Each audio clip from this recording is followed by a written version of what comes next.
organization at www.foodandwaterwatch.org. We represent a membership of upward of 10,000 New Mexicans. We call upon you to steer our state in the right direction, which is an immediate and just transition to renewables.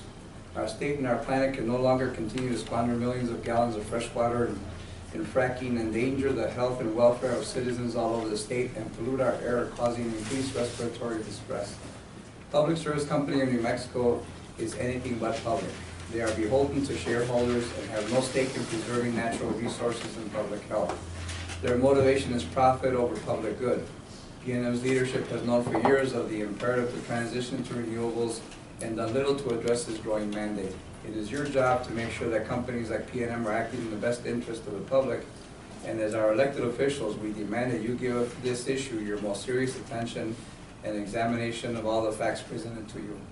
We are very concerned about the 456 megawatts of natural gas that PNM is proposing.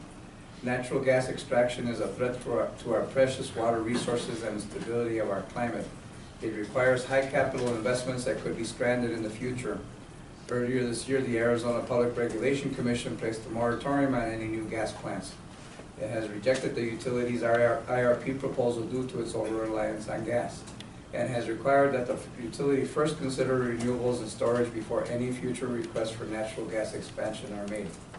Given the capital expense of new natural gas supplies, as well as the likelihood of stranded assets in the future that will impact ratepayers, this measure by the Arizona PUC is a wise one. Arizona, like New Mexico, is also experiencing the effects of climate change and recognizes the threat posed by further natural gas development. Most egregious in the PNM plan is their intention to rely on nuclear sources for energy. Right now, the people of New Mexico and a number of other states are fighting a proposal from storage facility proposed by Holtec International. Radioactive waste from all over the country would be transported by rail thousands of miles through countless towns and cities to southern New Mexico to land characterized by them as useless. Should an accident occur during transport, a more than 50-mile radius would suffer contamination. Our desert is a fragile ecosystem and should not become a dumping ground for an industry which is on its way out. The only way to deal with nuclear waste is to cease its production and transition to renewables. Introduced into the House of Representatives is the Off Fossil Fuels for a Better Future Act by Hawaiian Congressman Tulsi Gabbard.